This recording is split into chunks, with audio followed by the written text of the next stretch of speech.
call the meeting to order. We have a quorum. First item is public input. I see only people from the authority of the audience, so I assume there's no public input. Move on to minutes. 2/26/14. Entertain a motion for acceptance of those minutes. So moved. Second. Any discussion, changes, modifications, questions? All those in favor, please say aye. Aye. It's unanimous. The sealed executive session minutes, we're going to pass those out or save those and deal with it in executive session? Okay, we'll deal with it then.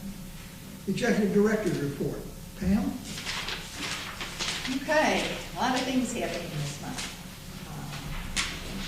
One thing I do want to mention now that we finally completed the fiscal year, where we can actually compare our water delivered versus water purchased, we ended up in a pretty good situation with our leak detection program.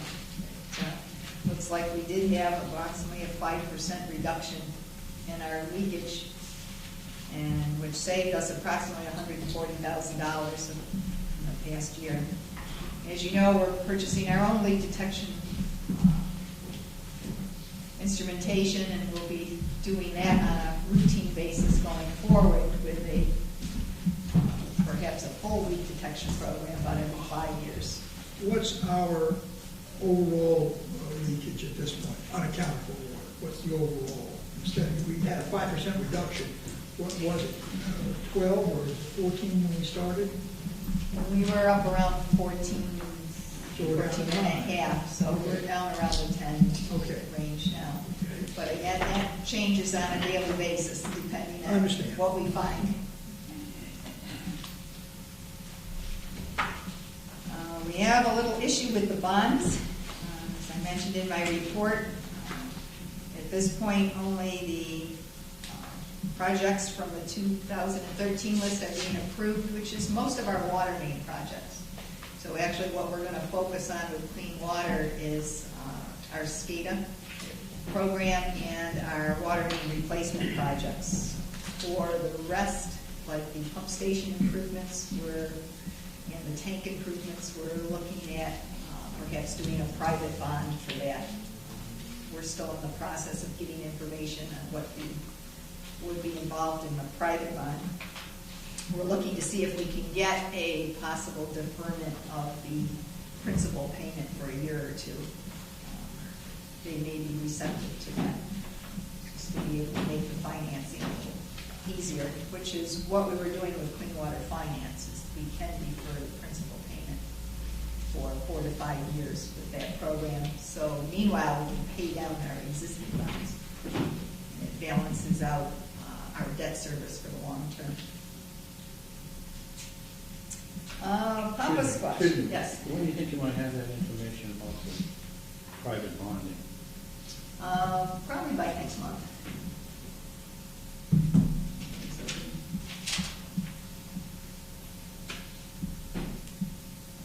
With the Papa Squash update, we do have a bid award, so we'll be talking about that when that comes up.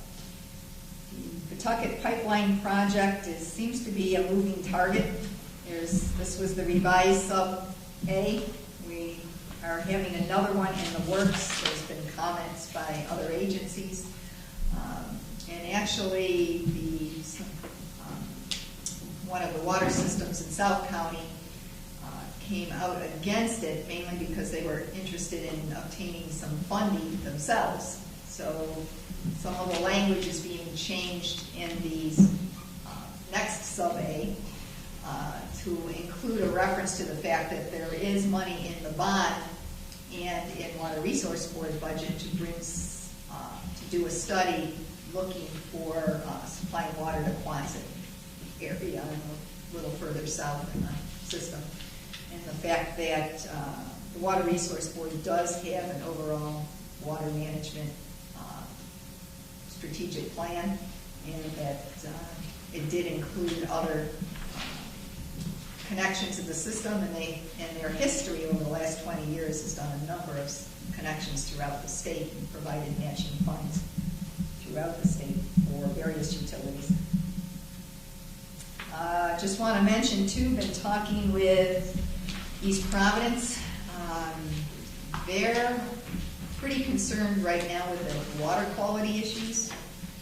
This pipeline may not be their top priority at the moment. They're just getting cited with a violation for trihalomethanes, which is something we're dealing with as well.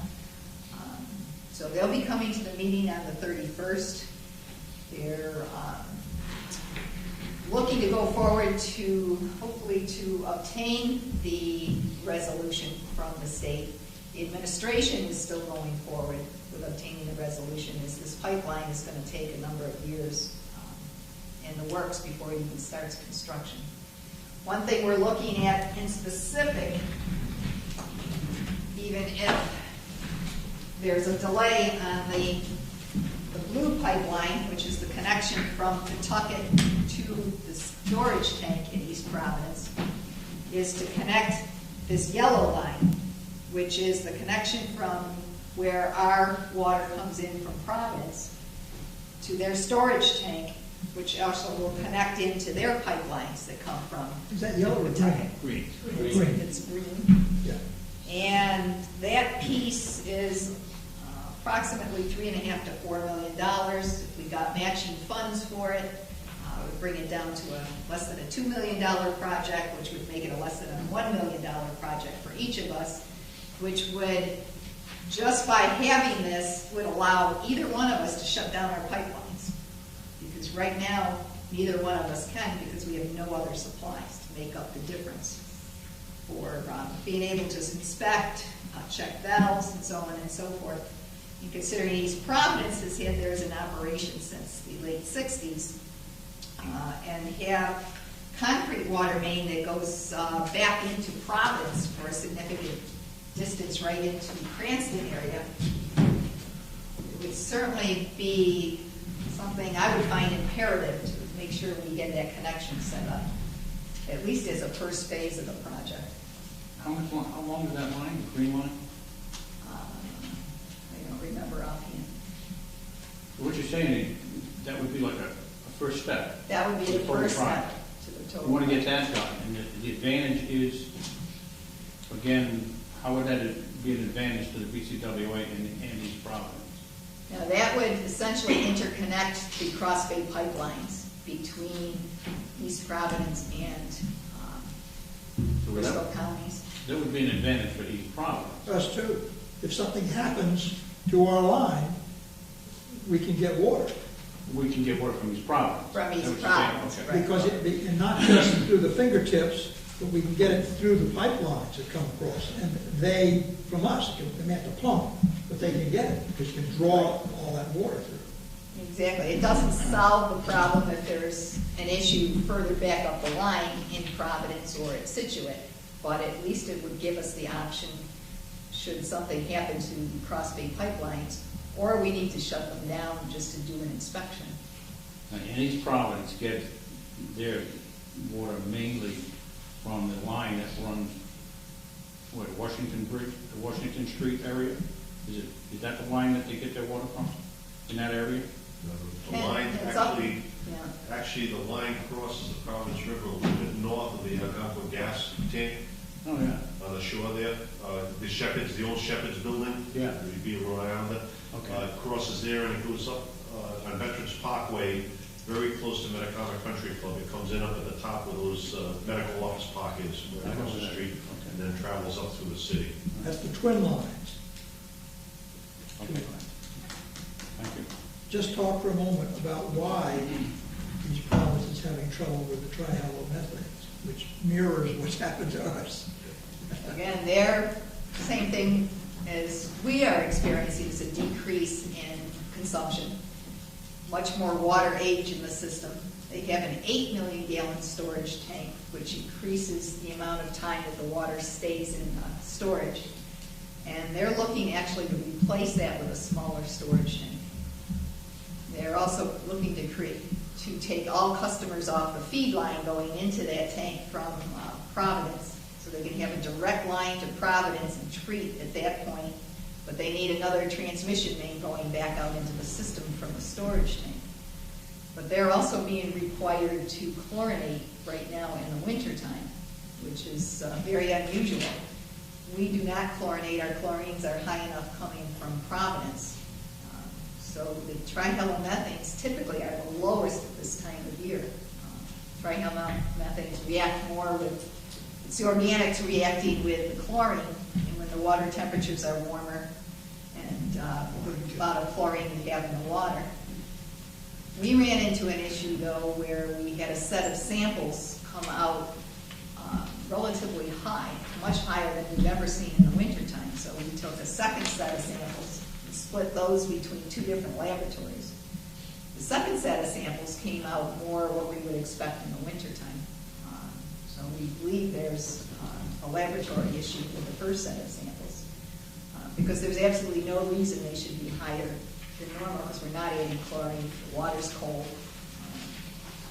The detention time in the system hasn't increased since the same period last year. So.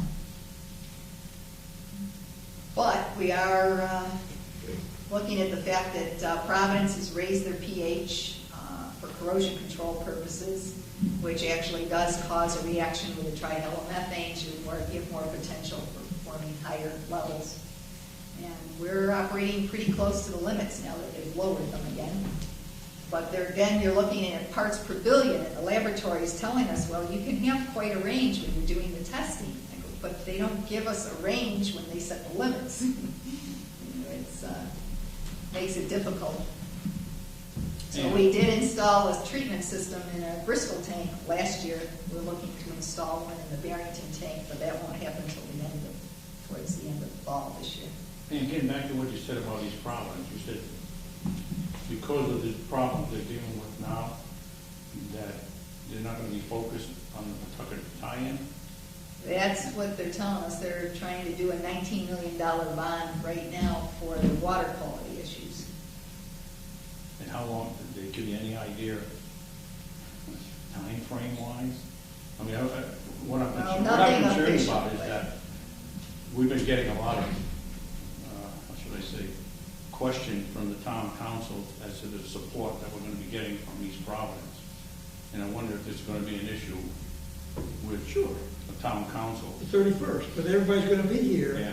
So we ought to be able to talk about it, because in the final analysis, if they approve with the referendum this fall, the money's not going to be spent. You know, there's a long way to go before the project actually starts expending those funds. It's important to lock that money in with this referendum. Well, I'm more concerned with the fact that East Providence is going to strongly continue to support the Pawtucket tie-in project and make the councils aware of that, because the council, Warren Council, seem to be like wishy-washy about putting out a resolution in support of the legislation if East Providence wasn't strongly behind the whole project. Am I right? Did you get that impression, or? It's true, but I think Pam, help me with this. If East Providence says we can't even look at this, where does that leave us? So we obviously can't go ahead and do it ourselves. So the whole project is dependent on whether East Providence is going to do it or not. So that we're going to still go ahead with trying to get the legislation through, though. But the idea is to try and get the legislation correct. That's my concern. Well, it's also in the state's interest, because right now the state, the way the legislation is written, the state's on the hook to build us a new treatment plant. They're not about to do that. That's what I'm thinking. When you say we obviously can't do it ourselves, why are you saying that? Well, to do it ourselves, you're looking at the entire cost of the project is $27 million. That's less than us building a new treatment plant. That it is. How much would the state pay for, or how much would be on it? $13.5 million. Well, we're looking at 13.5 from the state, so our portion would be 13.5. Yeah, but you still need the cooperation of East Providence. If they're not ready to tackle a project like that, we couldn't even go ahead on ourselves if we had the money. Well, they want to do the project. They're claiming that right now their $19 million is taking precedence for their water quality issues. Why do you say we couldn't do it without them? We want to put our own pipeline in. You're still going to go through East Providence. Yeah, but that doesn't mean we'll stop it. Yeah, I think you could still, I mean, they weren't paying for it, engineering study has already been done. I mean, that's what we paid the $29,000 for. So East Providence already knows where that line is going, right? And that line was selected by CDM Smith, working with East Providence, so that it picked the roads where there was nothing in the way, intersections where there was nothing in the way. So it was an optimum selection. It's obvious it's not a straight line. I understand. So they no already matter know who where pays to go. for it, it's gonna go in that position. Yeah, that's where it would go. I mean, unless someone does something bizarre, that's where the line will go. We're talking about doing and I think we have an opportunity to talk to them about doing that first piece. And I think in the long run, obviously, we want to cooperate with East Providence. Sure. Work it out together. And the fact that, Clean Water Finance can do some creative financing, putting off debt service for periods of time. I think it's something that would be worthwhile to look into overall. Because they've got, like I said, they've got some important projects right up front they want to do. But when I was working with Pawtucket, we did, over $60 million worth of bonds, and Clean Water worked out some very creative financing for us. So they kept the debt service, like we're trying to do with our program, relatively level across the board. So there's other means of looking at it. I think right now when they hear the $19 million for their water quality projects, adding anything on to that is kind of scary. And why is that such a high figure for water quality? What have they got to do? I don't know exactly, but I know they're replacing the tank, they're building a new transmission main, they also needed to do some water main work. They need to put in a treatment system like we did for trihalomethanes and They're going to replace a tank. Yeah. So they've got to. That's the $8 million. Right. So they're looking at quite a bit of work. Okay? Okay? So the 31st promises to be an interesting meeting. Yes. Where's that at? Here. No, No. at the Warren Warren Town Hall. Town Hall. Are we following a separate agenda for that? No. So what happens if we show up with more than a quorum? Pardon me? What if more than Oh, five? no, we will have, You'll have- oh yeah, we'll have an agenda for that. Oh yeah, the meeting is posted. The meeting is posted, but it's for the Tri-Town Council. Right. The BCWA. Yeah, I see what you mean, yes. Yeah. Me too. You're going to be, Yeah. okay, so we don't have to worry about how many people show. 7 o'clock. No. We want to make sure everybody, We're hoping. they can. I didn't know. Yeah, it's not like the last. Exactly. The public hearing you're talking about. No, the Last last Tri-Town Tri-Town meeting Council. in Bristol. Oh, yeah. I didn't know if we didn't have a quorum, we didn't call the order, so I. No, we didn't do anything. We just got pummeled.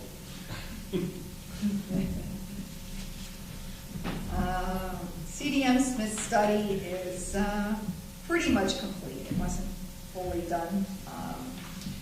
We're looking at what chemicals we want to add to treat the system. And we want a lower pH because of the trihalomethanes issue. We want to add phosphate for corrosion control. And I was looking at sodium bicarbonate for buffering the system. It's looking like that's going to be very expensive, so we're trying to evaluate some alternatives for the carbonate addition. And it looks like we would need 36,000 gallons a month, which would be a considerable volume to be able to maintain tanks and so on and so forth. So we're actually going to go further and looking into some other options. Maple Ave project. Actually, our specs are 99% completed. We just gave you a couple pages, the front page showing where we're located, and then in general in the distribution system work on the second page. We did get Verizon to mark out where the exact locations of their utilities are, and it looks like we do have enough room to work. The problem with cleaning and lining is you have to be able to work directly over the main to be able to put in the equipment. And if there was a concrete boxes over it, which is what Verizon has their utilities in, we wouldn't be able to get access without their moving. So right now we're looking at pretty good, except maybe a couple of areas where we'll have to work with Verizon. Orange is where we're gonna be cleaning and lining. This is a 6-inch water main where we've had a lot of water quality issues. It's a main that was pre-1935. We also have South Street and Barrington Avenue, which are the same era, same 6-inch cast iron. So that will all be cleaned and lined in this project. We're looking to start that in the summertime, probably go right through to the end of the year. Which area is where Verizon has the, On cement? Maple Avenue, and actually they also on South Street, and somewhat on Barrington. But what happens is, our problem is that we're the first in, with water mains that were put in the late 1800s, early 1900s, and everybody comes in on top of us. And then there's issues of access. Typically, if we can repair it, you can sometimes get in and maneuver around the gas mains and the telephone banks and so on to get access to a main to repair it. Well, if you want to replace it or dig pits over it for cleaning and lining purposes, we need a clear access. So we've had some issues with Water Street, the sewer lines being put too close to our mains, with phone banks and phone poles being put over our mains and so on. It's been an issue. It will become more of one as we go forward. Who's responsible? Like, is Verizon gonna be responsible to move whatever they have so we can get it to line? Yes. We notify them and they need to either move their equipment or set up a team to hold, to stabilize the phone pole while we dig in the area and so on. It's always a bit of an argument. Yeah, I think it would be. What's the yellow portion? And the yellow is actually sections of main that we're going to be replacing. So this will be in another contract. So this will be, this is old 2-inch main that we've also had a lot of problems with. So we're going to be replacing that all with 8-inch water main, which will tie into this system and provide much better circulation for water quality and fire flow as well. What's the anticipated total investment of this project? We're looking at probably, it was listed at 1.4. We've made some changes and additions, and with the water mains added in, we're looking anywhere between 1.5 and 2 million. And what's the time frame? That's this year. All of that? All of that. Hopefully get this year? Completed by the end of the year.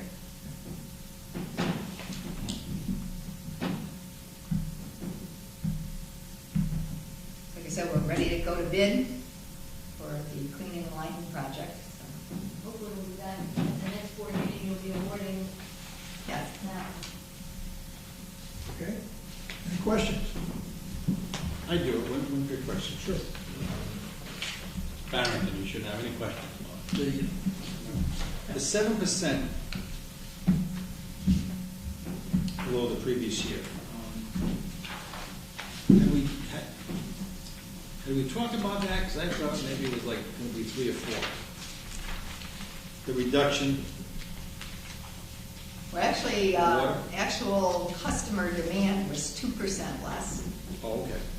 And then we had a 5% reduction in the amount of water we Okay, purchased. I see. Okay. That was due to fixing leaks. Okay. Very good. Okay. Hey, listen, on Maple Avenue, will that require the road to be closed at any point? Not normally. Usually they will just be working on one side of the road and traffic control will be maintained in one lane. Where's the line? Like, is it on the side of the road or the It's middle of the on road? the north side of the road, right along the curb line. There's that project we're talking about. They've got a project in the works for Maple Ave. It's in front of appropriations, or will be in front of appropriations on Tuesday. Who does? Barrington, they want to do streetscape and do sidewalks up the length of Maple Ave through the commercial district, which will overlap a lot of this space. They put in for $250,000 for seed money on a $1.6 million job. However, my sense is the planning committee wants to try to make a motion from the floor for the balance. I don't know that that'll succeed, and I don't know that the 250 is going to get through our committee. I haven't had a conversation yet. It will be finished by the time that would go in.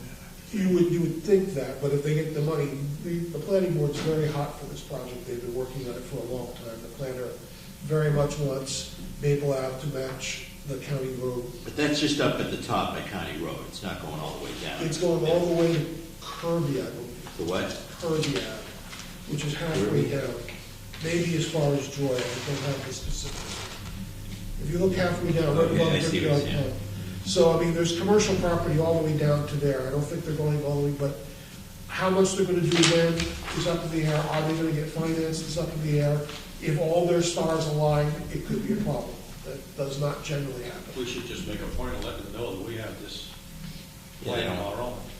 And you Well, can we work- have been working with Oh, you have to work with. the DPW. Yeah, somebody Well, there. the DPW and the planner are very different avenues. I don't wanna make a big stink on it if it's gonna be moot, and it may be. It may be all a non-issue, because the town manager is lukewarm in his support of having it happen right away. In Barrington, we tend to put money aside for a project like this over a period of years and then do the work. But there's other people pressuring it for that. Planners are like that. We'll make sure we get a hold of the planner as well. Does it make a difference which end we start? It doesn't to us. The contractor might have a preference. But I'm just If saying- you start closer to County Road, it will relieve any of the Yeah, in issues. other words, starting at the county road end, because that's the part that they would be working on ultimately. And again, a lot of it's hypothetical. I don't want to put too much emphasis. It's But just- they had a very nice presentation I- some months ago in front of the council. Yes, the council will counsel in favor of everything until they see the bill. You know, I've seen a lot of projects get turned down in the process. We'll see what happens.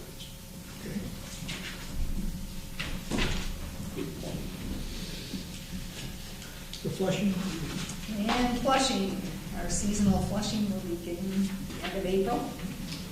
So, getting that moving. The end of April. End of April. Usually takes us a couple months to get through the entire system. 2 vehicles. Frank had asked about our purchasing vehicles. We haven't done any yet, but we were in the works, looking at all kinds of information, and what would be appropriate, and what's the most economical way to go. Ken did do an awful lot of analysis over the past few months, and we ended up replacing 2 vehicles off of the Massachusetts state bid list. We did check with the local vendor, sent him the bid to see if he could match it, and he was over by a significant amount, actually. So, as I said, we were looking at the best way of leasing or purchasing or whatever the vehicles. We ended up with our line of credit as the lease cost option. And, we'll pay that back just as if it was a lease program. What was the cost? They were about 24,000 each. Oh, that seems relatively inexpensive. That was pretty inexpensive. It was, essentially the F-250s with a club cab. Well, It's just so they can put all their documents and so on in the back. 4 minutes in a truck. Only 2. As I mentioned, legislation, awful lot going on, or there was, until we had a big shakeup, so we don't know how many of these bills will actually end up going forward, but we've been keeping track of most of them. is Yes. there a bill in that Ocean State water system that came up Not last yet. year? That hasn't come back yet. Not yet. It's still being talked about. It might be because of the political situation, it may not come up this year. We'll see. Sue also attached an engineering report. It lists all the projects she's working on, and it also gives you a schedule. Could I ask an informational question on the Susan report? I noticed a couple of mentions about slip line. Does that create a reduction in the cross-sectional area of the pipe? Obviously, yeah. And how much by percentage? I'll go, I have a sample upstairs, I'll go up and get it for you, but it's, I would say maybe 1/4 of an inch all the way around. It's a material fabric, looks like fire hose basically going inside of the pipe. So yes, the pipe will be slightly smaller on the inside. They do the similar cleaning, just the same as cleaning and lining with concrete. First they'll scrape the pipe out with the wire brushes, and then pull this fire hose through it, and then they expand it, and it's got a resin in it. The resin will, the heat will set the resin, and it bonds to the inside of the pipe. We're not doing any pipes that would make a significant difference to the flow. We're considering it in this one location because it's an asbestos pipe that we don't want to have to remove because it's an asbestos pipe. And also the problem with it is that it breaks a lot. And this lining actually gives the pipe more strength. Reinforces it as well as cleaning it, but it also will give it some strength, which concrete lining doesn't give the pipe really any additional strength. But you wouldn't anticipate any flow concerns or? Well, actually, with this pipe, it's got a fairly high C factor or smoothness factor compared to a concrete lined pipe, so it actually provides a higher flow than a lined pipe. Plus, when you clean it, it's gonna be high flow. Well, actually, the AC is pretty clean inside. It's just already concrete, but they clean it out pretty good, so they get a good adhesion with the slip line. But there's several new processes that are out. Different manufacturers. One of Sue's first jobs was to start investigating these. So we're really. And tell me just again, what does the slip line do briefly? It forms a lining inside the pipe, so it's, as Sue said, it's like a woven membrane. Right. It fits inside the pipe, bonds to the inside of it, forms a structural coating on the inside, so it actually holds up to pressure and outside and inside pressure, just as if it was So another the purpose pipe. is to strengthen the pipe? And the purpose is to replace the pipe, essentially, in one respect, because it was much less expensive to do that than to take the pipe out of the Oh, I see what ground. you're saying. So that in and of itself is essentially a new pipe by having that inside the old Right. pipe. What do you do with the stuff that you clean out? They throw that out. You're Not down the storm What do you drain. mean the stuff we clean out? The dirt. The dirt. The scrape, they suck that up and clean it out. It comes out as mineral deposits and grit. Oh, you don't have to put it in a dump truck and dump it somewhere? Well, they do. They usually, when they pull it in a slurry out of the hole and pulls in the hole, they usually use a back truck to suck it out. You But look at the little- this also allows for doing What the does it pipe go? without trench. I mean, similar to cleaning the line, you only need to make trench. Sounds some like a access surgical pits. procedure. Right. Right, but those pictures of those awful old Oh, pipes yeah, with the junk in it, We've where got does, some. where does that stuff Well, go? that's the cast iron, That's- and that's iron that's coming out of the What do you pipes. do with that? And Just they in actually, landfill. Oh.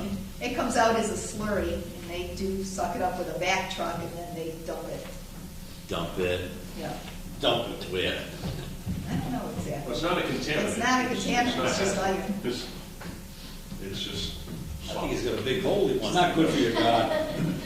Now, the AC Fill- pipes are relatively clean. No, I'd like to sift it for diamond rings and things. That would be the sewer, not the water. That would be the other end. Yeah, that's true. Okay, thank you. Buy a So factory, look at buy the an wrong old pipe. brewing factory and burn the floors. Yeah, And that's right. Randy also attached his report on our software implementation. We actually have CUSI here this week is doing training on the customer service package with his staff in customer service. So we're actually learning how to start implementing that package. We're going to be running them in parallel, our old system and the new system, for probably a couple of months, just to make sure there's no bugs. You know, Randy's been pretty instrumental in working a lot of those out. Are we on schedule or ahead of schedule? I think we're pretty much on schedule, Okay. might be slightly behind because there were a number of bugs that had to be worked out between our system and their system. Good. Thought you were gonna say But you're talking unacceptable. about everything finished No. by July.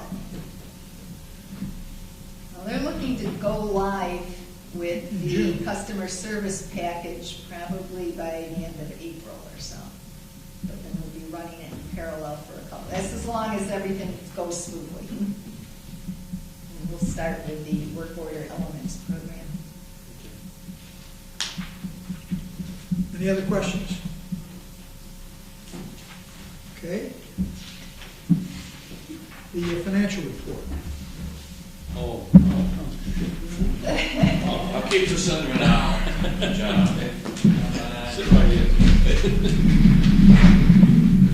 Actually, it'll be fairly short and sweet.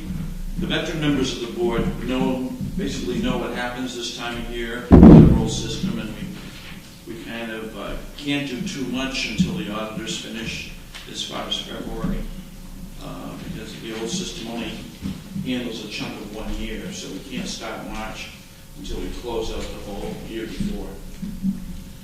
So currently, we are running two systems. We started the new GL package March 1st, and we're running not everything through it, but we're doing accounts payable. So it's a challenge for some of the workers as they're entering bills in the old system. We're running payments on the old system, and then they stop at the same time. They're entering the bills on the new system, and with different GL numbers, okay, different configurations. And then we run what I call phantom checks, just checks on plain paper that match up, run the weekly reports, see, make sure cash balance is out on both sides. So we've been doing that successfully since the beginning of the month. Good. We're also going to change payroll. Payroll used to be a batch we get at the end of the month from a payroll servicer. We're now, it's kind of opposite now, where it's designed for the new system. So we're getting a weekly download with detail by departments that comes right from the payroll service into the new system. So in that, running the dual systems, payroll goes in the new system first, and then comes back in the old system at the end of the month. So one way or another, we're going to be running two systems to do. We're also running refunds to customers, what they call miscellaneous invoices. The only thing we're not doing, we have no revenue downstream, because that will only come from the new system when the new system's running. But everybody's working hard with that, and we're starting this time of year. We prepare for our auditors to come in. They generally come in. I generally have about 6 weeks to prepare for them, from March 1st until the middle of April. And when they come in, they're here for anywhere from 2 to 4 weeks. Last year, they were here about 3 weeks. Did a very detailed audit. And then they'll give me information back about that second week in May. And then we enter all that information back in our system, run our draft financials, send it to them for final approval. Once they give it the blessing, we go ahead and do our annual report with everything loaded in there, write our MD&A, and it's a very, very busy time with running in COSI, we may start the dual billing systems maybe in mid-April at the same time. So it's going to be a very busy time for us. One thing we might be able to do this year, veteran members know generally you don't get a report until after the audit is finished. And then in July, we basically run off March, April, May. But I'm hoping by June 1st that the system of record will be the new system in June. So our new IT specialist has gone in. He thinks he can extract the files out I would need from the old system that aren't posted yet to the general ledger on the old system. That would give me enough information that I can create maybe March, April, and May during that time on the new system. So we're hoping to have, which is an improvement over what we've done before. So it's going to be, the new system will be picking up most of the information, accounts payable things live. Revenue will be taken from the AS 400, probably in a batch at the end of the month. So it's just a big, long journal entries that would be required rather than automatic posting. So I think we can do that. So by June or July, we should be getting our data on revenue and everything from the new system, and then we should be on autopilot after that. Then elements will start to kick in as far as work orders. There may be things such as inventory and our large work orders that may not come in until later in the summer until we work with it to see how. What we do with our large work orders, it's project-based on the old system. So you take like the relining of Franklin Street last year. That basically is still open because the old system requires that you do the whole project and complete it, and you take that and capitalize it only when it's complete. So we have what's called an A, we call it an A order, but it's a work order for large projects. So we're looking at the new system.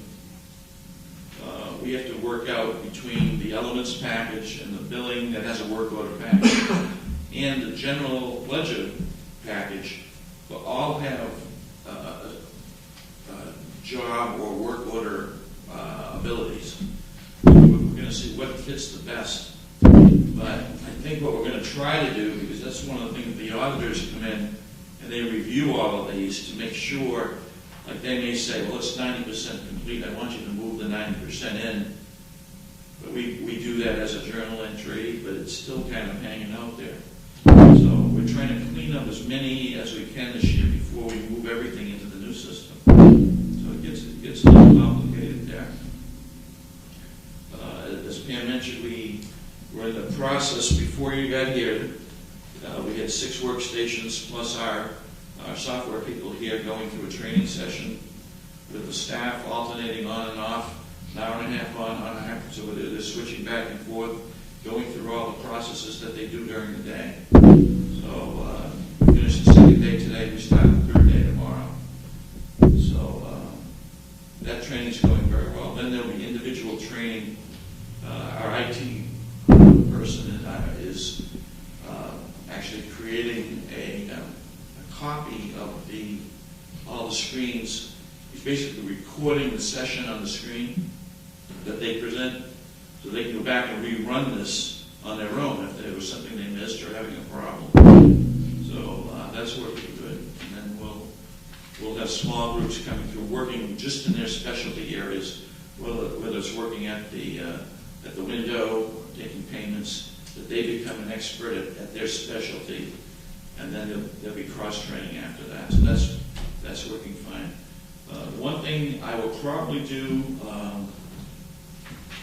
going through all the fixed assets now, looking at everything we accumulated during the year, what we're going to depreciate. This will be the last year, hopefully. I have to prepare there's about 100 manual schedules and reconcilements that I have to do for the auditors. The system gives you nothing right now. So I'm in the middle of that, and we should be be ready for them by the middle of April. So once the new system should be able to produce those schedules automatically for us.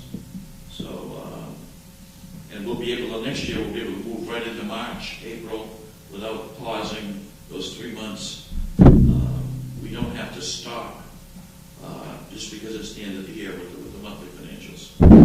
So that will be better for everybody. That's about it. I should have, I think last, I'm going to try to do what I did last year, is the auditors don't like a prepared end-of-year financial being distributed, because if it gets out, it's not the one on record. They want to wait until for the year until they finish. But I'm going to give not the detail that I usually give every month, but maybe just a highlight of where we ended up at the end of the month. I did that last year, I believe. Yes. It was just kind of either narrative or I'll see what I can do. But it would be stamped draft, not official, whatever, until because they can cause some swings in revenue. Last year they thought my unbilled estimates were low. It made me bring in another $100,000. So there's all kind of things to play with, the depreciation, what's capitalized, and some of those numbers are all about. So, when might we see a final, completed financial report for this fiscal year? the final official one will be just like last year at the annual meeting, and I think we were able to provide the board with a copy about a week ahead or 2 days ahead. That's the end of May, right? Pardon? That's the end of May. That's, I believe, probably So a week last- ahead, we had a final draft, I think. Because they have to sign off, like I said. I make all the entries and adjustments that they give me, then I send it back to them, and they have to give it the thumbs up before we publish anything, so. Before, I think we gave you a copy before we even went to the printers. The annual report's about a week ahead. So that's where I stand right now, so. Any questions? Very good. Stay tuned. Thank you. Thank you, Mark. Wonderful job. Top Squash Pipeline Construction. Yes. Sorry you had to wait for this, but we just finalized it this afternoon. And we wanted to get the bid into the board because we want to start with the construction meetings next week. The idea with this whole project was to get in early into the Colton State Park because they have a lot of events going on, especially to get out of the roadway areas and to get it completed before summer. But, nice surprise, especially for the town of Bristol. The bids came in quite a bit lower than was anticipated. We had one bidder that was significantly lower than the other bids. And I did attach to this package the fact that Power Engineering did check through the bids, evaluated the various costs from the vendor that has proposed the low bid, checked out their references and their operation bonds and so on, and concluded that yes, it is a very viable bid, and therefore we are recommending that it be approved. But when we did, we started looking at the HDPE pipe, the 8-inch that was bid. The pressure class was a little low for what we felt comfortable for a long dead-end line. It's subject to fluctuations in pressure, especially from water hammer, and if the hydrants are used and so on. So we determined we really wanted to go with a higher class, a better class strength for pressure. Looking at that, it actually made the pipe thicker, but it sacrificed the interior diameter. And as you know, fire flow was a huge issue with this project, and it did reduce the fire flow. So we looked at the idea of going to a 10-inch pipe. Looked at the cost involved in that. We did have 10-inch also listed in the bid specs because we were going to do a portion in 10-inch. But looking at doing the entire project in 10-inch, added an additional $20,000 to the project, which we feel is well worth the additional cost. It will increase the fire flow, but specifically it will increase the pressure class.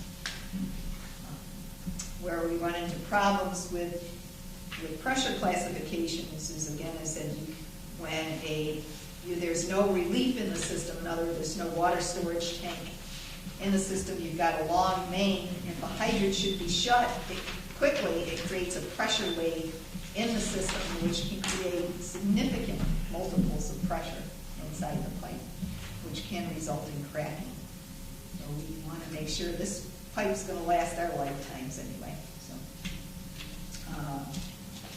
I do recommend going to the higher pressure. Also looking at a contingency of 10% added to the cost of the pipeline.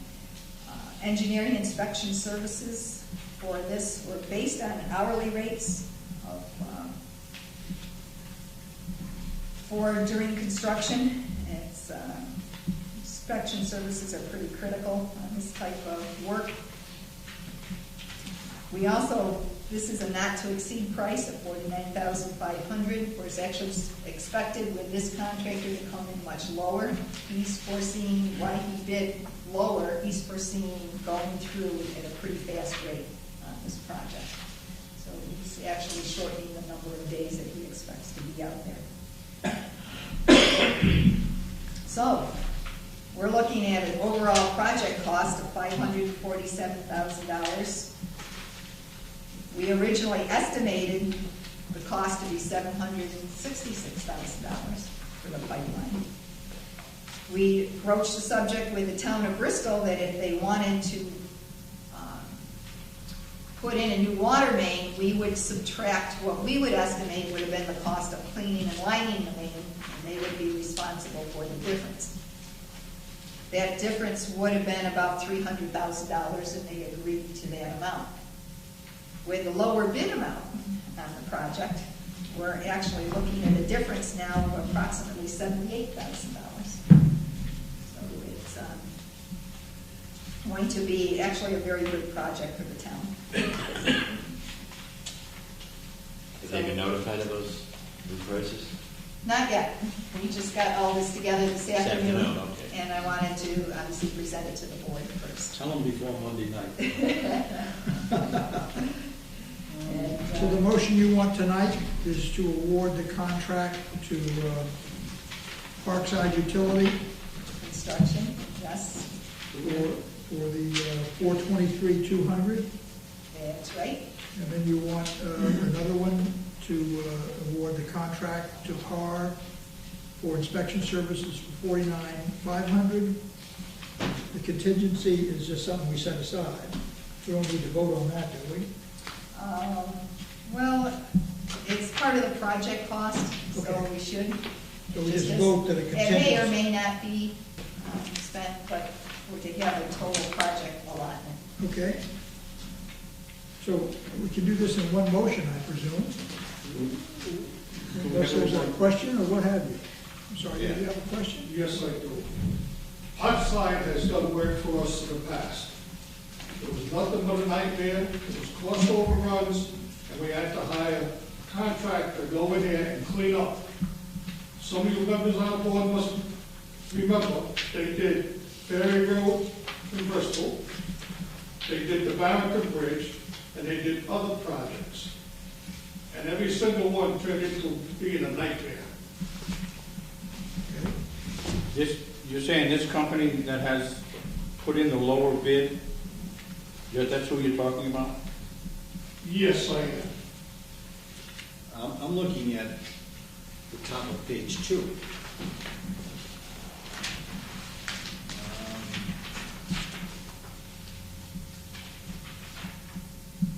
And I have concerns about that. The same references indicated that the overall quality of the work is good as long as oversight is provided. Does that mean us at our own expense? Now, this is the engineering inspection fees, which were included in the overall cost, which we would have done no matter who was Right, but I'm doing reading the where it says, project. PA reached out 3 references from Parkside. Mhm. So this, I presume they're talking about Parkside itself here. Correct, Okay. Which, the construction company. right, which doesn't bode too well for them, if I read it correctly.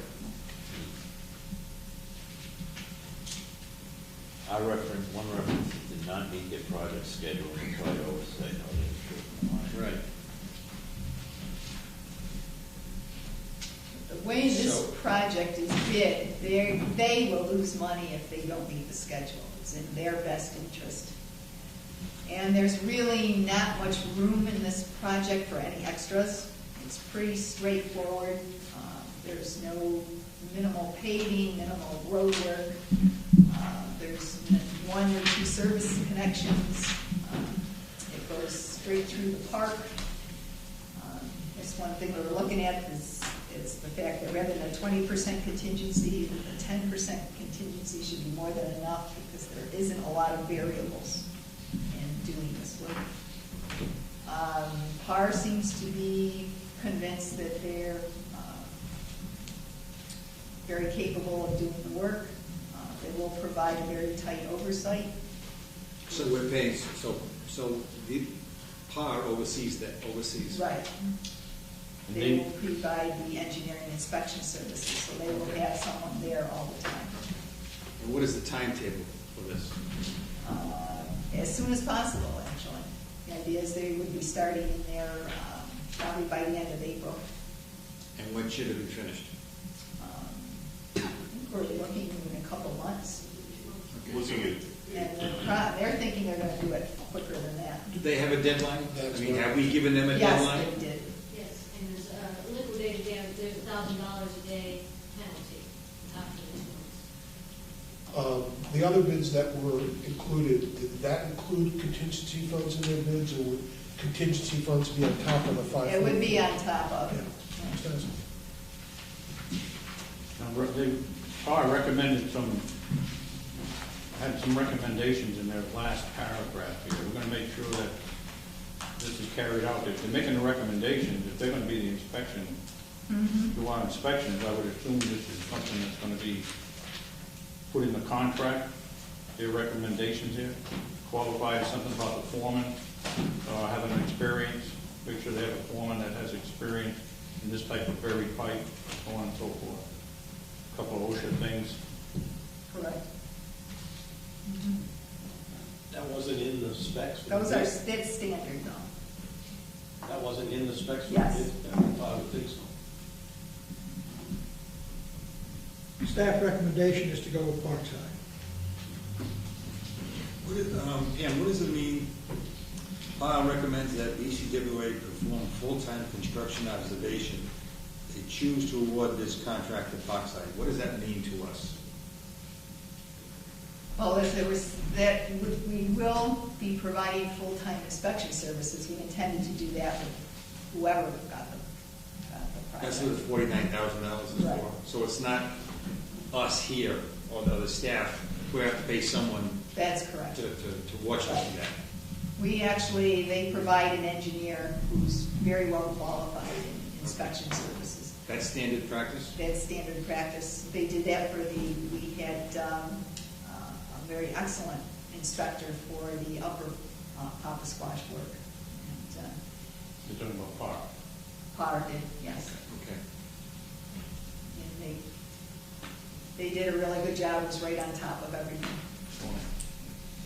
I guess it goes back to the confidence we have in PAR doing what they have to do, I guess.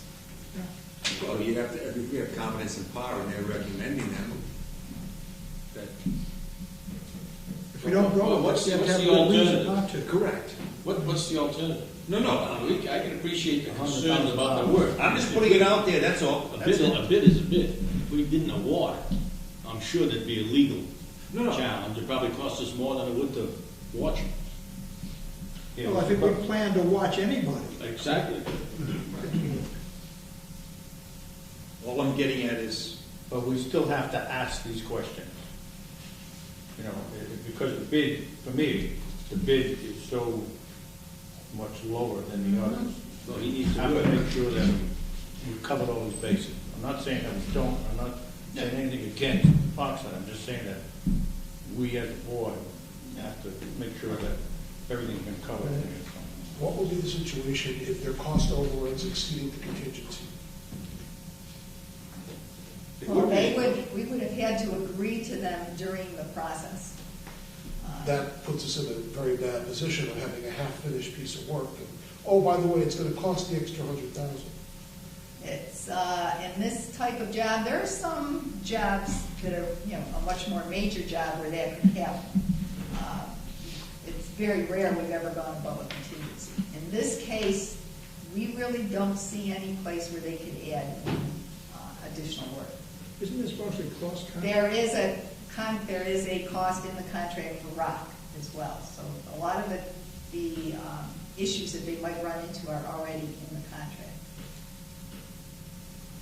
So I definitely do not foresee them exceeding the contingency or even using any of the contingency at this point. There's not a lot to this project. It's pretty much a straight dig through the park.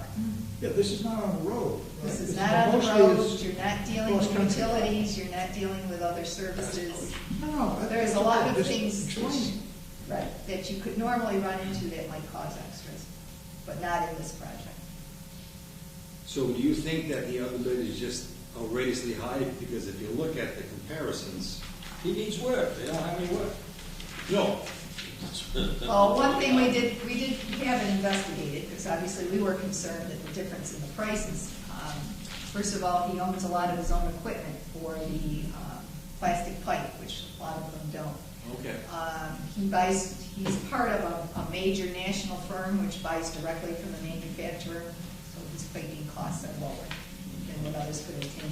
Because He that's has the to big pay difference. prevailing rates, so he doesn't have any choice there as far as what he pays his workers. He's betting on the fact that he's going to get it done quicker than perhaps the other contractors. Because the difference in the pipe is about $110,000 right there. Yep.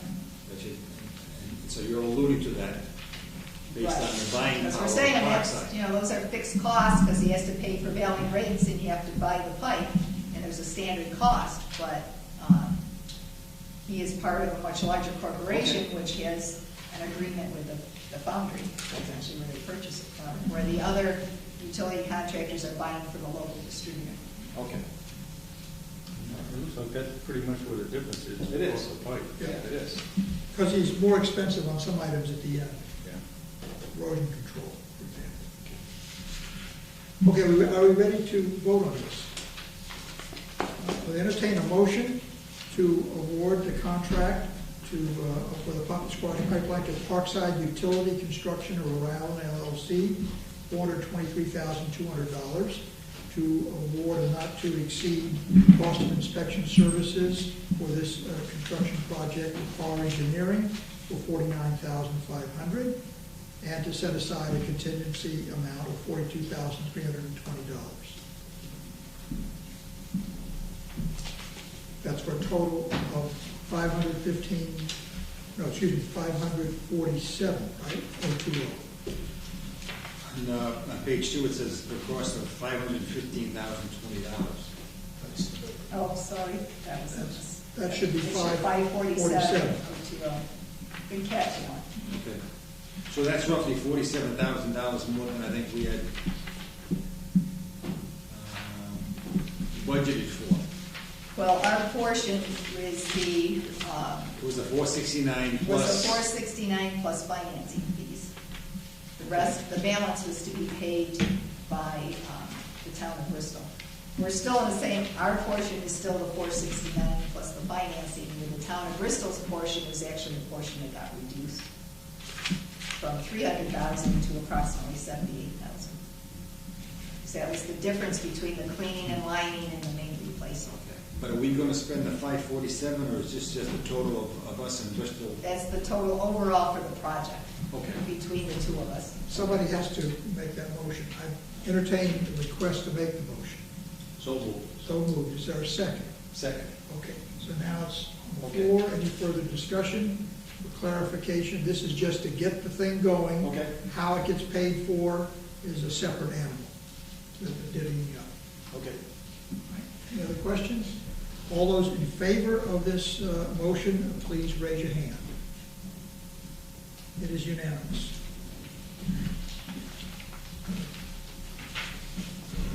Thank you. So it'll definitely be one nice to get done. The next item is the GPS handheld survey instrument. Yes, we've been renting the survey instruments. They're fairly expensive, so we'd like to send them back. We did a lot of our work over the last summer, some over the past few months, collecting data. We did go out to bid. We got no responses. We did advertise in the journal and sent out to a number of vendors. Any idea why we get no response, Pam? Just sent out, and nobody does, or? Well, Ken Wasn't dealt large with the enough for someone to vendors. bid on? Some of them we didn't really get an answer, but I suspected that the company, sometimes you have distributorship areas that, I went online on the internet. I spoke with the company, the manufacturer itself. One of the prices that I received back was from a local distributor out of Massachusetts who said, oh yeah, I had your email, I forgot all about that. So, it's funny in a day and age when people complain about bad business and you can't get responses, but I did go back out and get 3 price quotes, and they were fairly competitive. They were down a little bit below what I originally thought was the budget for the purchase to start with. But there was no explanation other than he admitted he forgot about it. He had my email in the inbox and he never responded. Was that Keystone? That was Keystone. Yeah, I don't know how, we advertise in the journal. I don't know how they nowadays with electronic media might be changing if they get away from like the Dodge report, having a company look for bids that advertise in the paper and notify you, so I'm not sure that they participate, those type of companies participate. Okay. well, the recommendation is for Keystone Precision Instruments, the amount of $12,118.50. What does GIS stand for? It's Geographical Information System. And what it does is ties a geographic location to each of our valves and hydrants, and then ties it into the mapping system.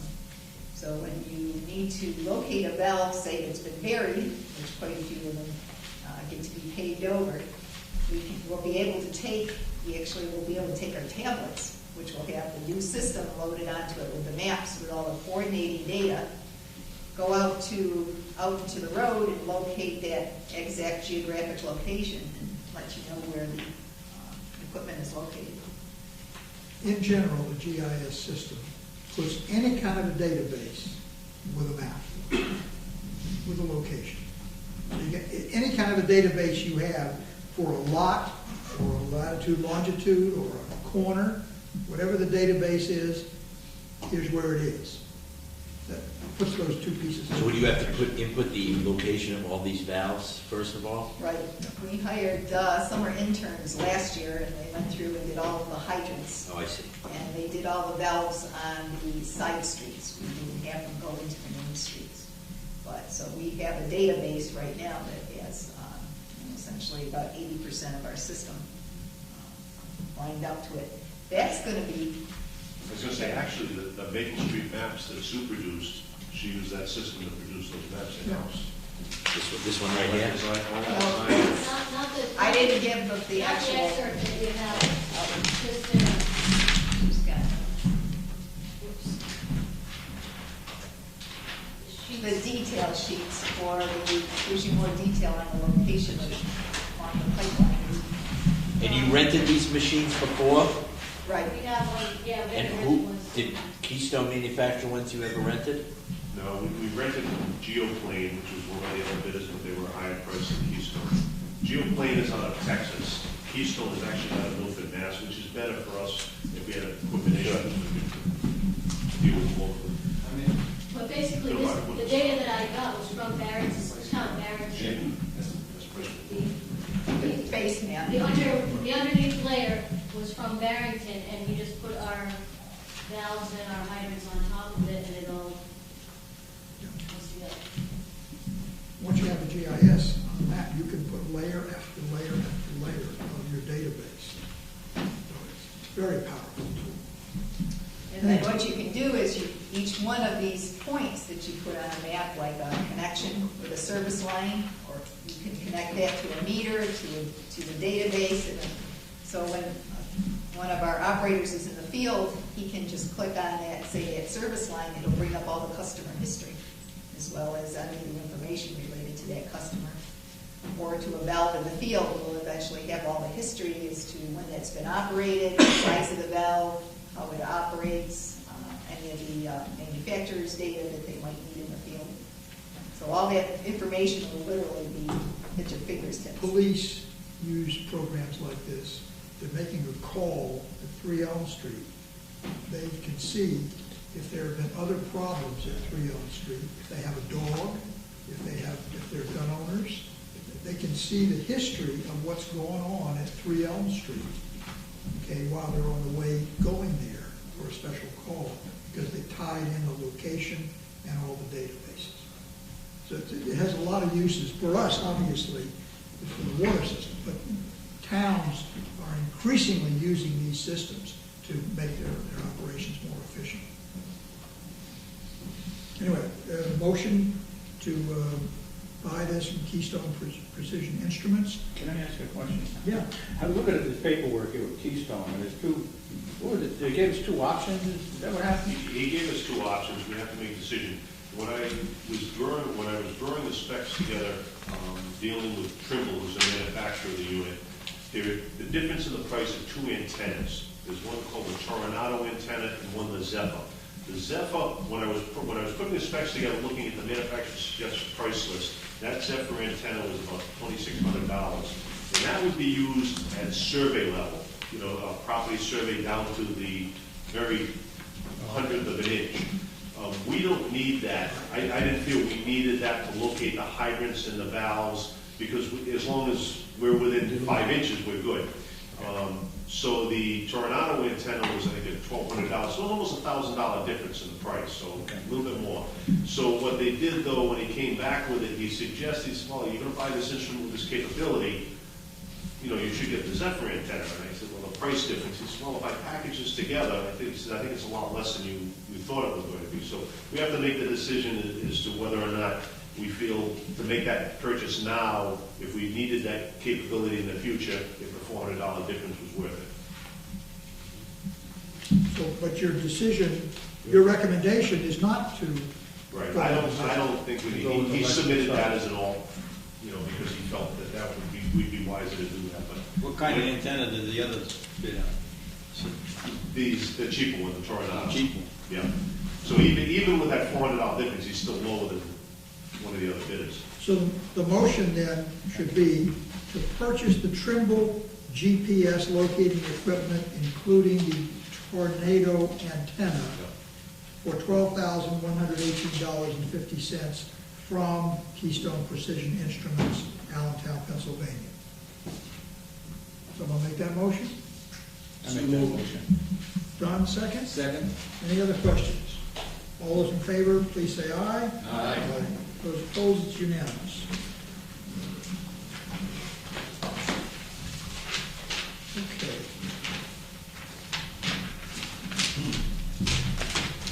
The next item, we actually have to break this into, excuse me, the Pawtucket pipe, we already did that. Now, the Pawtucket pipeline, pardon me, Article 8. We pretty much did, but just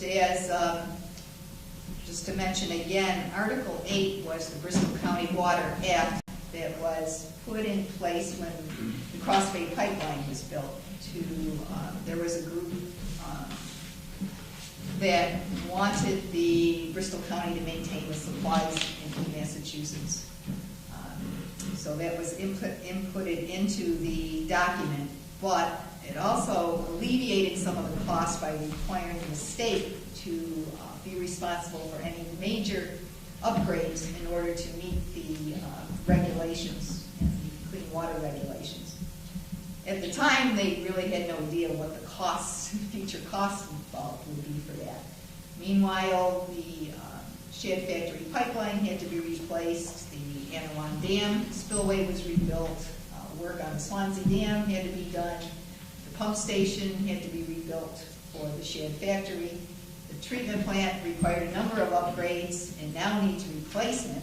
It's built in 1908 and is no way able to meet the water quality regulations for trihalomethane because it's the supplies are, as we said before, very small, very high in natural organics, which is not good quality water to be trying to treat and keep the trihalomethane down low.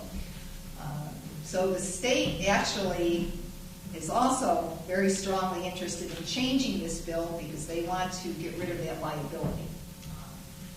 If it remains in effect, they're actually on the hook for building us a new treatment plant. And looking at all the costs involved with the Shad Factory, with the dams that need work, we're looking at up to approximately $70 million spending on that system for no really good reason, because the water quality is not good and it is very shallow reservoirs with low quantity that tend to dry up in the summertime when we need the water the most, which was the main reason the Cross-Bay Pipeline was built. Meanwhile, the city of East Providence still desperately need a redundant supply. They were looking to go to Pawtucket. There's been studies going on for the last few years that they were bound and determined that they're going to do this. Meanwhile, as we've been saying, they've had other issues that have come up. So the idea is we still need to go forward to put this project on the books. It needs to get done probably sooner rather than later, and that the state has a major interest in it, Bristol County has a major interest in it, and actually the city of East Providence does as well. It's kind of where we're at. And this will be further elaborated on the 31st, again. Yes. One more time. Do you think we will have an opportunity to meet with East Providence to go to East Providence and meet with them before that meeting of the 31st? Actually, we are trying to get a meeting set up, but informally. Okay. I have a question. Sure. Clarification. The $70 million liability the state wants to get rid of. If they are successful, is there legislation that is being considered that will shift that liability to us? That was the original legislation. That's why it was written. Is that still a part? I mean, We did get that changed, that our liability goes away when the Pawtucket pipeline is built. Now we've got a situation, if that doesn't get built, we've got to get that language changed, so we still are not liable for that situation. Obviously, it hasn't been voted on yet, but the language hasn't been officially changed yet. Correct. So there's a number of versions still floating out there, so we will be looking at that. I'm a gambling man, and I know the biggest variable in the game is the house. What are the odds that we can get stuck with a $70 million liability? I would say not too likely. 10%, 5%? I think very unlikely. Very unlikely. Just a concern. Because I think on the other hand, there would really be no point, even if it was in legislation, for us to even go forward, or for them to try to force us to go forward. Yeah, but they do lots of stuff that has no point. They do that. That's true. That's true. But there is, and I don't know if you're aware, there is $6.9 million in bonds still outstanding that are also written into this legislation that are to go for maintaining those supplies until, it did say until they're divested. But now that, should the Pawtucket pipeline project get held up, we need to get that language changed. And just the way it's specifically written right now. Any other questions? Yeah, I got a question about, there's attachment here, the Pawtucket Water Supply Board resolution. Is this what was presented like to the Water Resource Board, or what was the purpose of this? of their resolution? This was, the three towns had requested a resolution from both East Providence and Nantucket, that they are supporting it. We haven't had anything from We have not had anything from East East Providence. Providence. We'll find out on Monday, right? Right. Pam, if can I ask a quick question? I know you sent out an email regarding the meeting that if someone had questions, Yeah, submit that's maybe it. 2 of them by the 27th. Right. Have you received any questions, especially from the Warren Town Council, has asked either new questions or no questions, or said, here's our email from... Essentially, I got this very similar set of questions from the Warren Town Council as was sent previously, which I had responded to Right. after Did our anyone last else meeting. send in any questions And I yet? haven't received anything as of yet. Okay. So Warren is still asking the same questions even though you've answered them? No. Again, they haven't asked again, have they? Yeah, Since when? just this week. Since your last explanation? with Yes. That's why I say that, that's why I have concern about. I thought East that, Providence I being thought that on pretty board. much answered everything, but what did they want us to do? Well, we'll find out. Yeah. I mean, Okay, I don't think we will find out. if it's been answered, we'll find out what other concern they may have. I just wanted to know if there was anything else that... And nothing else at this point anyway. Okay. The next item, I, we're not going to do the performance evaluation part. It's the goal setting part. Performance evaluation will be discussed in executive session. The goal setting, this is, if you will, please. I have You got one? I'll take that.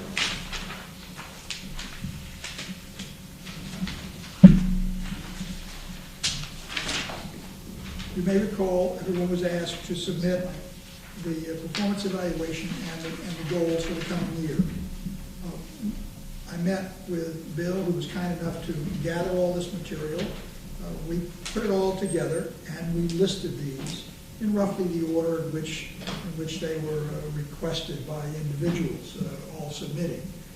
It's not precise, but as you go down the list, sometimes if just a single person requested one of those to be in there.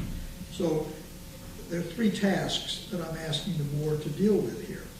And that is, one, to agree that does the language in each of these tasks accurately reflect what they would amount to? And then after that, then we need to decide, are we going to go with all these, or are we going to go with some of them? What are we going to do? And then finally, to make sure that we have a priority. Because if push comes to shove, then certainly you want to have or work on the priority items.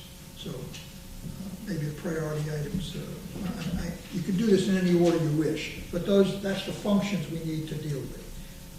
What you see in the upper section, 1, 2, 3, 4, 5, 6, 7, 8, 9, 10, there are 11 goals. Do you want to still retain them? Are they accurate based on what is written? What Bill and I did, everyone did not write each of these in exactly the same way. So we interpreted what people wrote, and the ones that sounded like they were the same, we put them together. That's why if you did one of these, you may not recognize your specific language, but this is what it all looked like it amounted to. So entertain comments, starting where you want. I'll be happy to begin. Go. On the item, lead change for the 3-tier rate structure Yes, and accompanying water rate increase, I think we ought to get rid of that increase in there. It's really adjustments, right?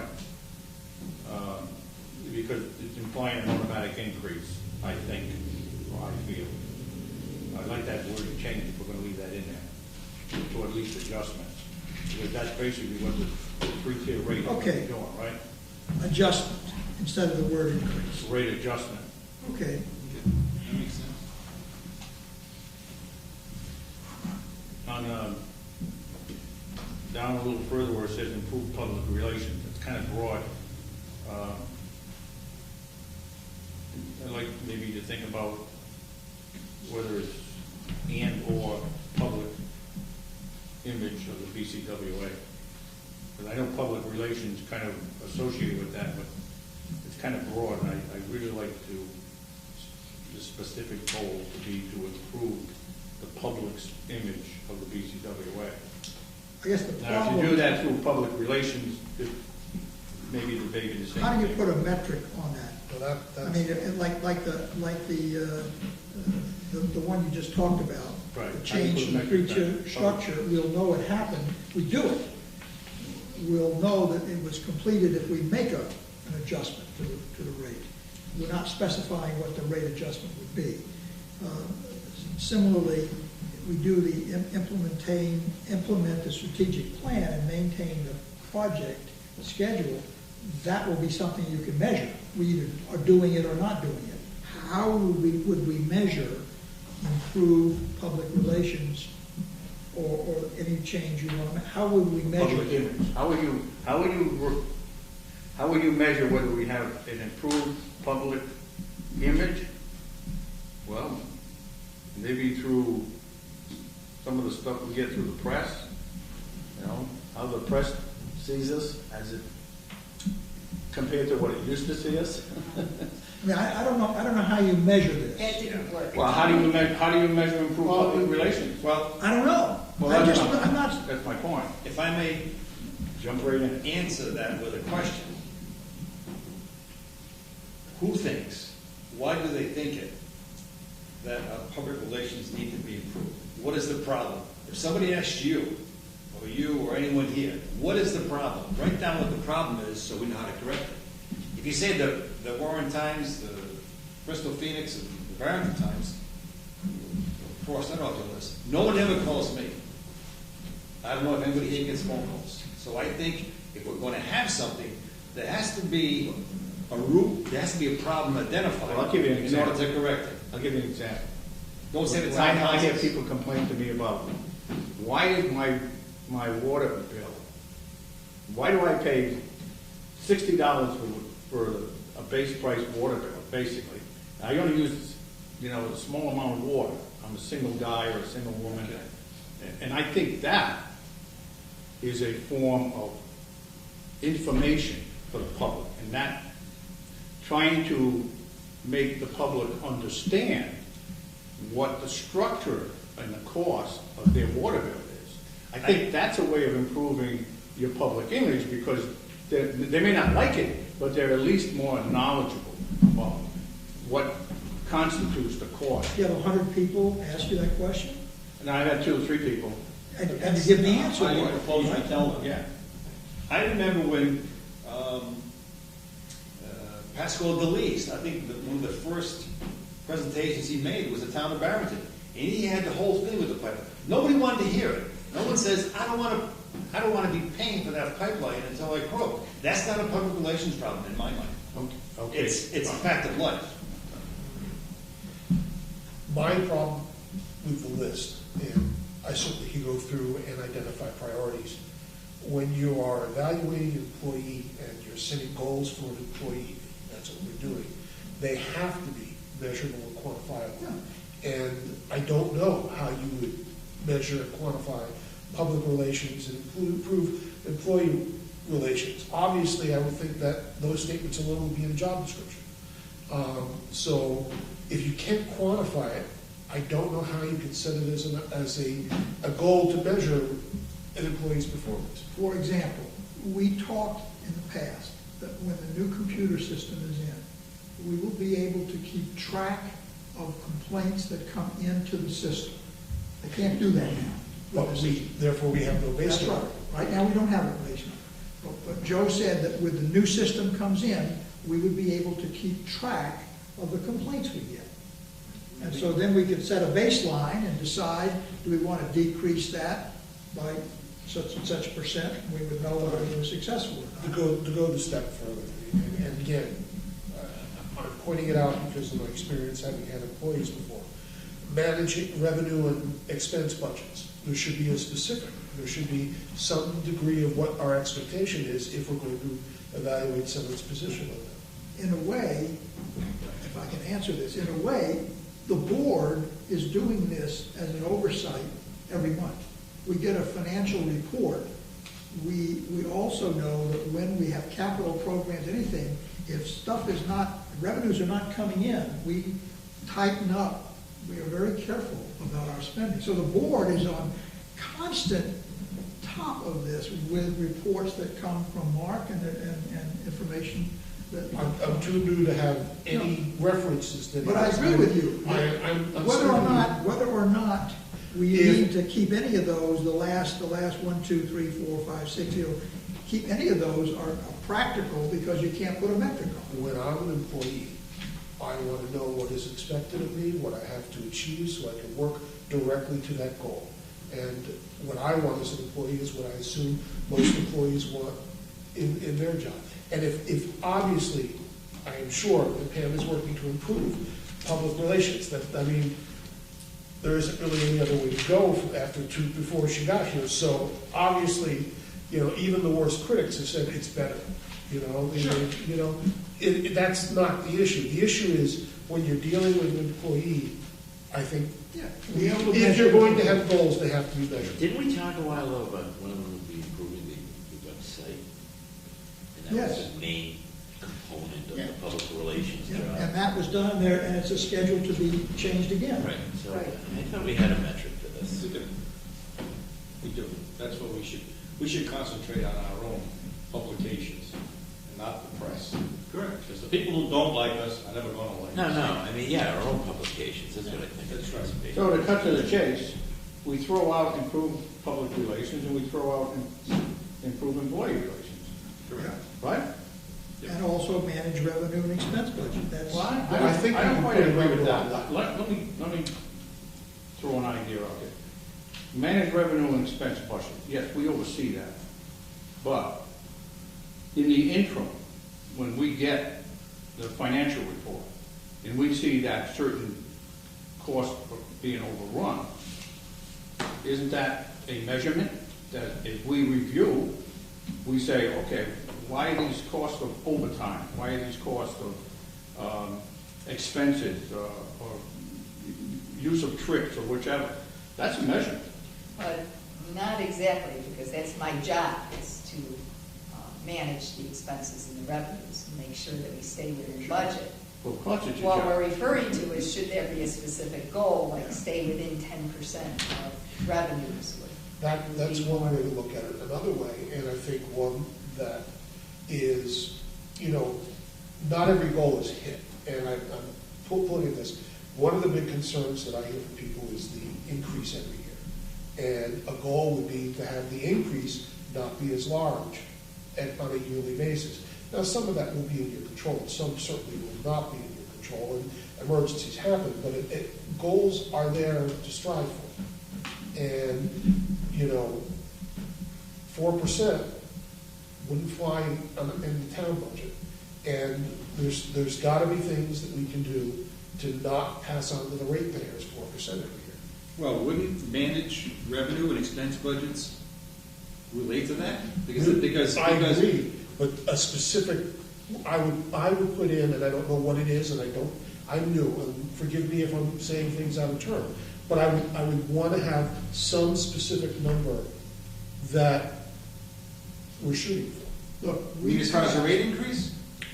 A future rate increase. We passed, after considerable evaluation, a $20 million program over 20 years. We put in a huge program. 60 million over 20. Pardon me. And we said we are going to do the financing. That's part of our strategic plan. We're going to have proper financing of this capital program. We are retiring debt in the meantime. What Bill was alluding to is that in the past, presentations have been made to the public regarding what constitutes our water rate. It's $156, I think, something like that. 150 or 56, Yeah. $157 is what you're paying for the Cross Bay Pipeline and the acquisition of this company. which nobody else has to do. Once that goes off in 2 or 3 years, what, 17, that finishes? 18. 19. 19? Okay, there'll be a sudden drop in our bonded debt. But like the town, we're moving ahead now, paying interest only. I know. And then Pam and I discussed Okay. this, and they came in, and I understand, And I towns do understand. the same thing. And I understand all of that. And I don't think that any number that we come up with should not be inclusive of all that information, because there are things that are not in the employee's control. And there are things that are mandated by the board that are not in the employee's control. My concern is, again, if you're going to give someone a goal, there needs to be a specific attached. I'm done. Yeah, I think this industry of selling water is unlike many out there. That it's strange that if you read just a 4% increase, whether it's expenses or revenue, there's so many things outside of our control that will make the revenue go. You know, we would love, we can't go to, like, we don't have a sales manager that says you're not selling water hard enough. And you have the economy at risk, and therefore people don't pay their bills effectively, Okay. and you've got interest rates that fluctuate. I'm aware of all But that. as you know, one of the reasons that was mentioned, one of the reasons that we were smart to have the service charge 50% of our bill is that my town, it's 100% the cost of water. So when people use less, the impact on revenue is twice as bad. Okay?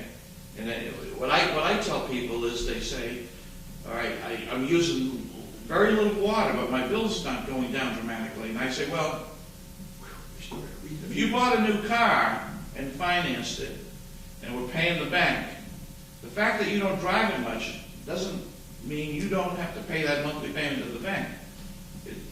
The gasoline or the water portion of our business, paying the bank is like the infrastructure of our business. That the fact that you're not using water, we still have to maintain all the pipes. You do have the ability to get water, okay? But revenues, we actually preach conservation. And conservation costs everyone money. And we tell, so as far as, you know, a 4% increase, like last year Pam gave the numbers, we're down 7%. So it was 11%, but you take the impact of the reduction in purchase, we didn't net 11%. I understand. I understand everything you're saying. And we're unlike the same thing with expenses. We may be hit with, like a Franklin Street. That wasn't in our budget that year. We had to do it, and that was $500,000 of extra expense. So it's kind of a strange scenario. Not, you know, I came from the private sector, which is a little different, where we had a sales manager. You could say, sell more widgets, and you know, our revenues. But you know, whether it's you know, to say, Pam, to manage revenues or Revenue should not even be in there as far as I'm no, She has no way of managing the revenue. no, there's really nothing you can do to impact. I mean, the rates are set, people use what they use, they're building what they build. There's not much from a management perspective that can affect revenues. And 2 years ago, we had a hurricane where that had a giant impact on us, where there was no electricity for a long time. We're doing $1 million a month, but we only did $500,000 that month because there was hardly any water used while the restaurants were closed, and right down the line. That, again, it's not anything that management can control. That Should we eliminate that? Let's eliminate revenue. I mean, that, as far as I was concerned, that is, you know, that. So just strike out that managed revenue / expense budgets? But expense, there is some responsibility for expense. I know there are Which is part of expenses. a regular job. Right, that comes before us each and every month. You know, is that something you need for a goal that on which you're rating people?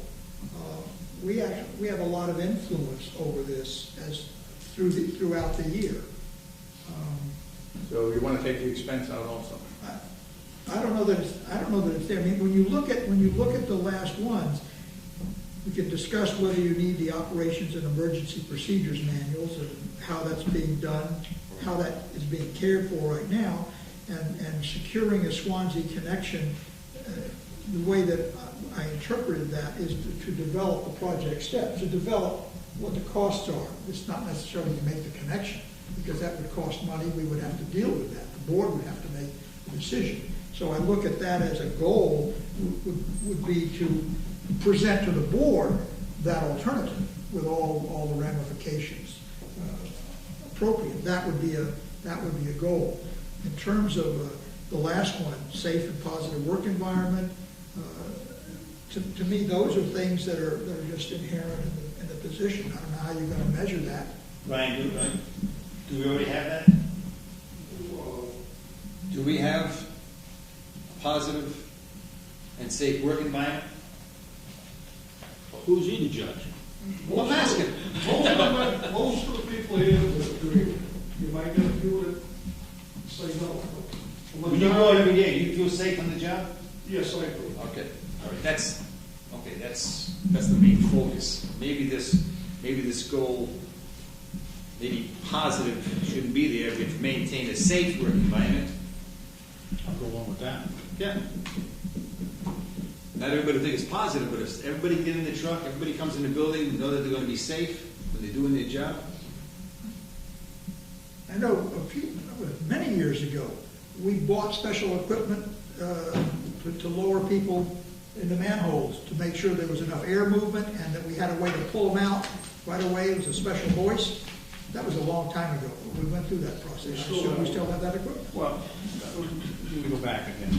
As far as a positive work environment, I would look at that as affording the employees training, affording them the tools, the proper tools they need to do the job. Yeah. That's maintaining the positive work. It is. But how about turnover? I mean, if it's not a positive, can we go back at the end of the year and say how many people left because they were annoyed? That's a measurement. You have a But I job mean, That's a measurement of a You have a positive job work environment. Sure. Written job description? Yeah. See, my philosophy about this is that goals for 2016 should be special projects and big events that you're going to try to hit. Whereas some of these things are just the regular duties that shouldn't be goals. You got to maintain a safe and positive work environment. You got to improve employee relations. But here's my project. I'm going to do this. We get the new computer system. So I would cut them down to. I would just say some of that those we should. special projects. We right? should take out everything in the last group except for secure the Swansea information. Right. I moved. That's a clear project that you could do or Right. not do, and put that in with Right. the ones, resolve the Anawan legal issues, add it to that, and keep the ones at the top. Exactly. Should we say investigate a Swansea connection? Yeah, rather than we can secure? rewrite this. I put in the way it was written, I mean, rather than okay, was secure this, but I put in parentheses, develop the project, so. Number because one, it's- we'll find out Monday night whether we made any headway on that. Yeah, yeah. Yeah, that might be an impossible goal. I think so. So we can We're gonna eliminate try. 1, 2, 3, 4, 5 of the last 6, and just save, Yes. secure. Well, what about the operations manual, emergency procedures, things like that? You know, Well, that's a management it's a function, management function. I think. They should always. That's on Ken? Well, we had an update of our emergency manual, actually, just recently. It's not- Are these your goals, or are these the goals we're supposed to be No, following? these are The goals we're from the telling These you. are goals that you guys and the ones who aren't here all submitted, okay? As I told you initially, some weren't in the same language, a little different language. This is what Bill and I put together as a result of what everybody report. You didn't do one, but your predecessor gave us one. So that's where this came from. So this is, putting it out here is not an endorsement, it's simply, here's the report, now let's work on it. And what I see is we're coming down to having 1, 2, 3, 4, 5, 6 goals at this stage of the game, out of the 11. Any problem with that? No. Any problem with the relative priority? Oh, I guess I would move Anawan to the last after secure the Swansea, because I think that's going to take a long time. But So you're looking at construction in the fall for that one. So. okay, so We'll leave them where they are. Okay, I like that. Is that close enough for everybody? Yes. Good enough for me. Done. Done. Consensus. Okay. Let's now, we're going to go into executive session. Entertain a motion to go into executive session under two Rhode Island General Laws, 42465A2, to talk about the wastewater plant unpaid water bill, and under 42465A1 is to receive the report of the Management Development Compensation Committee. Can you note that the persons who may be discussed under item 2 personnel Have been apprised apprised of their rights and agreed that they wish not to be there. No, they've been apprised of their right to have the discussion held in open session. Correct. And they've declined that option. Correct.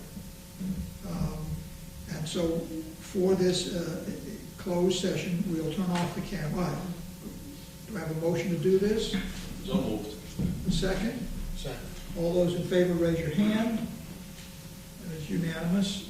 I'm going to ask everyone to leave except for Joe, Pam, and you'll stay with us, I think. And then after that, okay, we're all back in open session. And going back to our agenda, the first item. No, we get a vote to seal the minutes. Of executive We session. approve the minutes as executive session.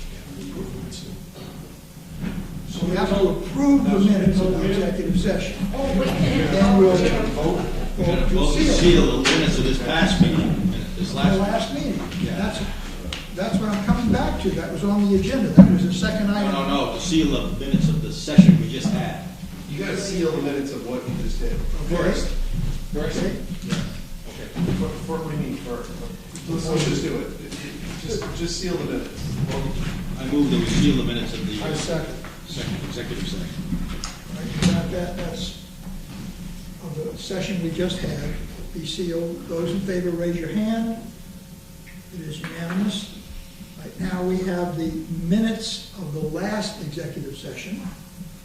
Entertain a motion to accept. Second. Second. You got that?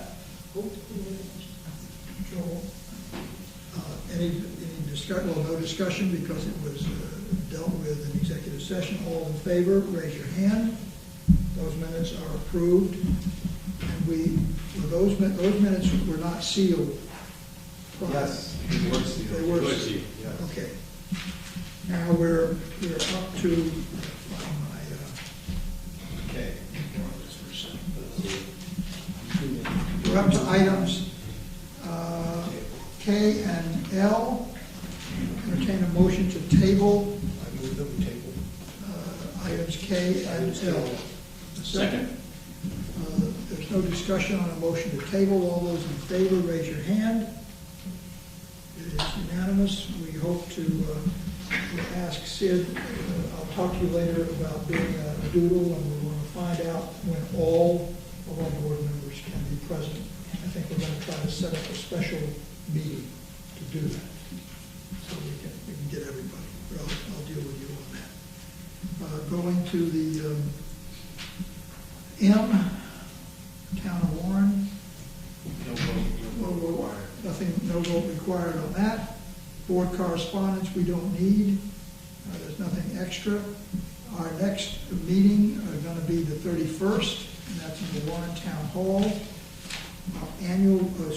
Our monthly meeting will be the 30th, but there will probably be an interim meeting as soon as we can figure out when all 9 members can be present, where we will deal specifically with the issues of K and L on the current agenda.